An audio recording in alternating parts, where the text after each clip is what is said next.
Ce soir, je vous présente la dernière installation que je viens de faire en Studer, quasiment intégralement, à part un abaisseur de tension. On va dire que c'est l'installation presque parfaite qu'on peut avoir. Je dis presque parce qu'il y a encore une étape au-dessus. Je vais vous la présenter. Ça va permettre de voir les différents éléments, un peu comme j'ai fait avec du Victron. Et puis voilà.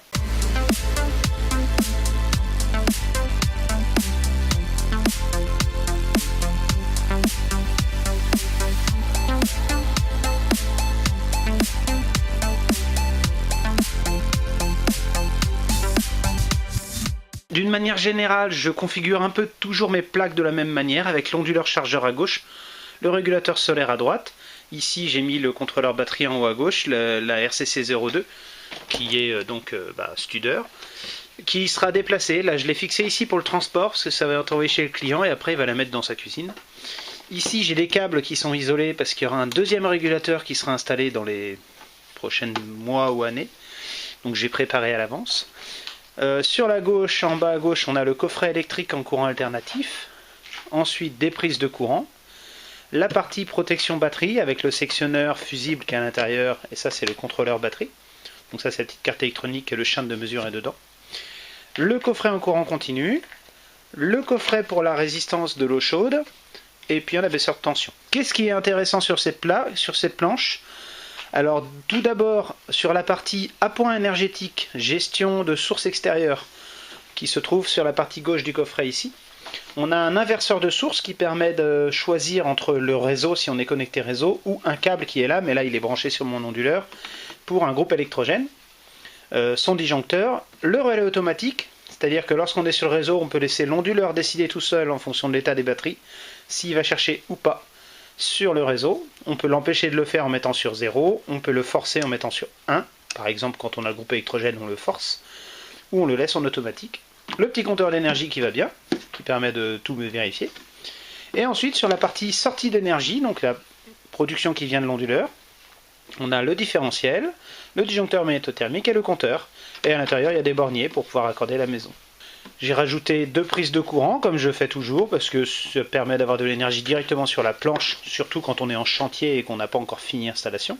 Onduleur, vous connaissez déjà dans une précédente vidéo. Régulateur solaire, c'est un Variotrack, vous le connaissez déjà. Donc là, actuellement, il va être raccordé sur 9 panneaux Longi 405 watts. Je crois qu'on est un peu plus de 3500 watts de panneaux solaires. Dans ce coffret électrique, ici, c'est la partie protection courant continu. On a 2 sectionneurs en courant continu 63 ampères qui servent pour le régulateur numéro 1 et le futur régulateur qui sera soit pour du solaire, soit pour de l'éolien.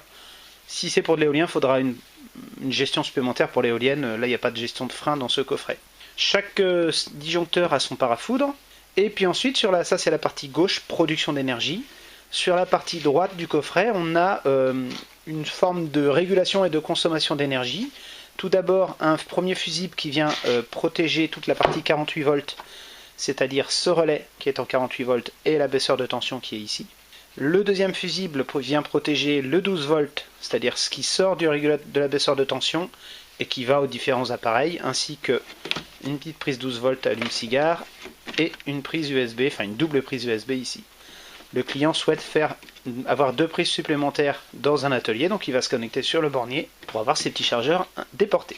Dans ce coffret, on a des bornes pour une sonde de température, des bornes pour une résistance et un fusible de résistance, ainsi que la partie commande de la résistance, que j'ai déjà expliqué dans une précédente vidéo. Comment ça fonctionne tout ça? Alors il y a un automatisme de déclenchement de l'eau chaude qui fonctionne avec plusieurs situations.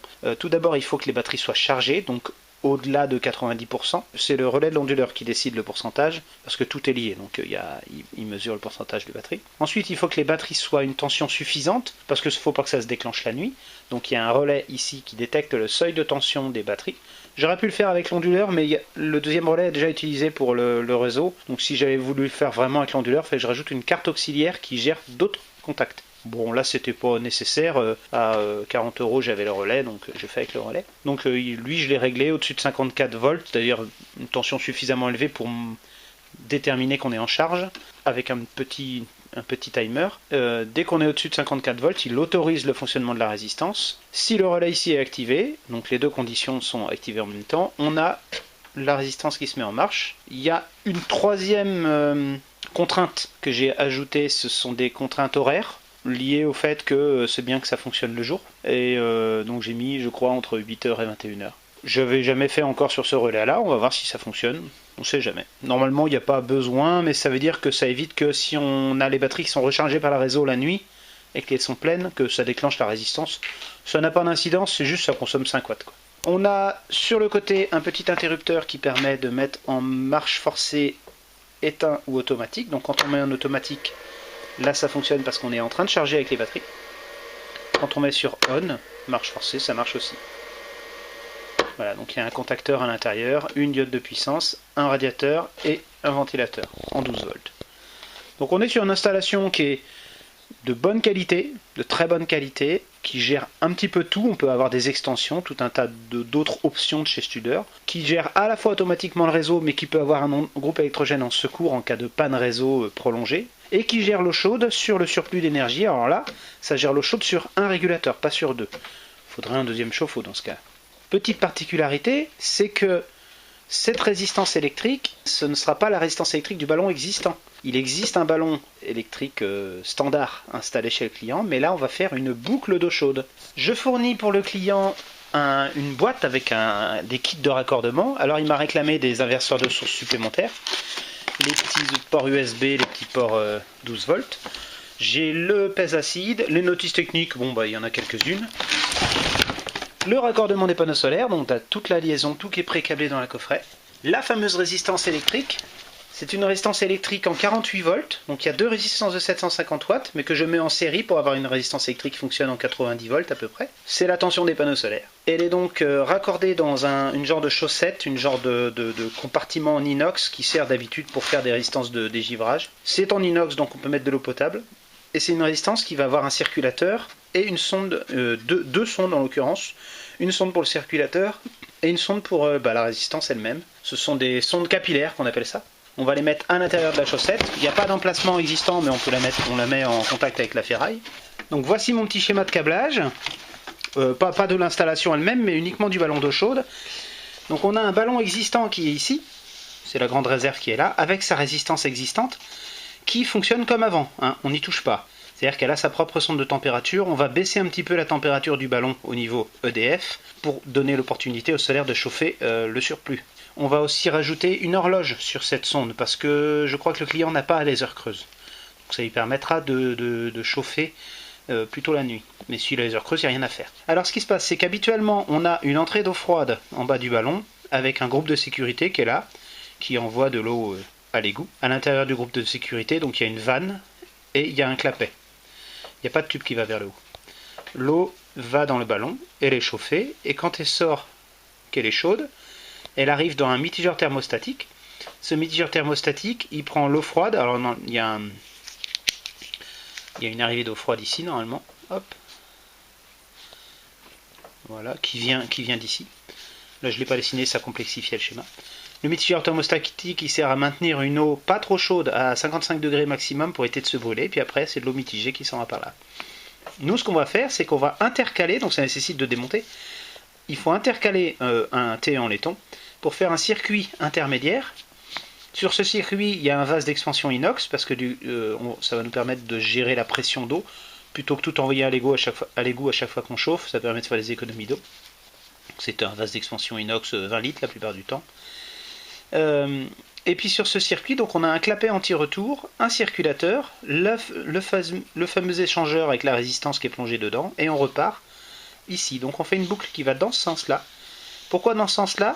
C'est pour permettre à l'eau de ne pas être en concurrence avec l'eau qui se déplace naturellement en sortie de ballon et en entrée de ballon.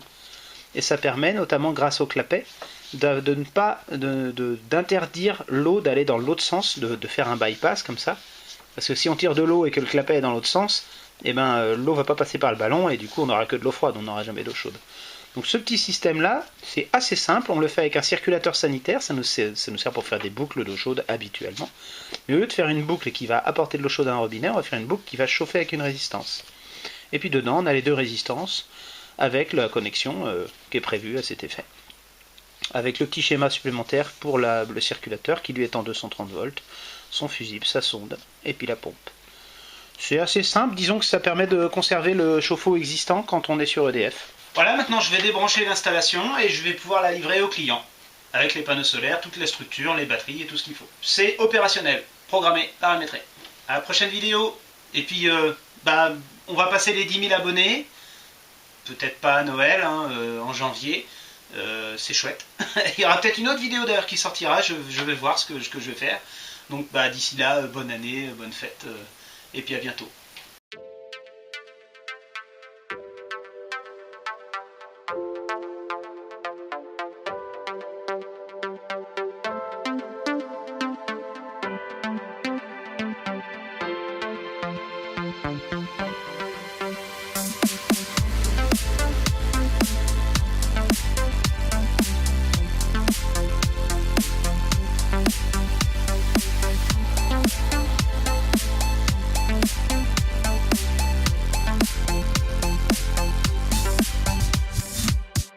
Up at the night sky.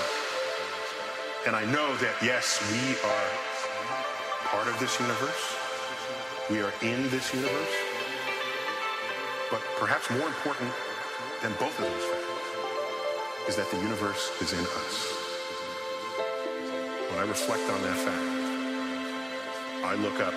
Many people feel small because they're small and the universe is big, but I feel big because my atoms from those stars.